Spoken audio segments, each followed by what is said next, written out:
Going to show you a demo of Azure's Cloud Shell. So it's just this little icon right here. If you hover above it, it says a Cloud Shell right there. And you click on it, it opens up like a terminal in your browser, which is actually pretty neat. I'm just actually maximize this. And I should say the first time you open this, it's going to say you need to create a storage account to store essentially your data. But after that, it actually opens up really quickly and you don't have to do that. So that's like a one-time thing. So let's explore this a little bit. Like, who am I? I'm Tung, okay? Let's see, where am I? I'm the home directory there. Let's see how much disk space we have. That's cool. Let's see what OS is running. It's running this OS right here, Linux Dilridge. So that's actually app based. So if you do type app, you have app installed there. You also have some other tools installed like the AZ command. So that's pretty useful actually. So you could do like AZ group list, and that's going to list your resource groups right there. Let's see, let's do output table here just to make it a little more clear there. So those are kind of the resource groups I have under this Azure subscription. Let's go AZ VM list output table.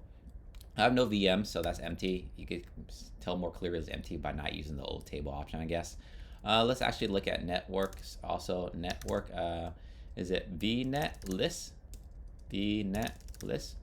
Okay, so that tells me in the networks I have no networks yet. Let's look at storage accounts. Let's look at something I have.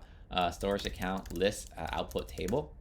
And that's kind of hard to read. So let's use just regular JSON format, and then let's pipe it through JQ, which is kind of installed already. That makes it a little bit prettier. And then let's just actually look for some, let's do some filtering here. Names. So I just want to look at the storage account names, and those are the storage accounts names right there.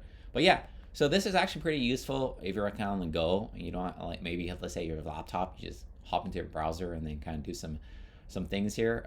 I still use a full kind of terminal, but this is again useful for kind of quick things that you need to do, and the permissions you have is essentially tied down to the user logged in as. This is pretty also neat. Just want to show you a quick demo of that. It's the Azure Cloud Shell right there. Okay, thanks.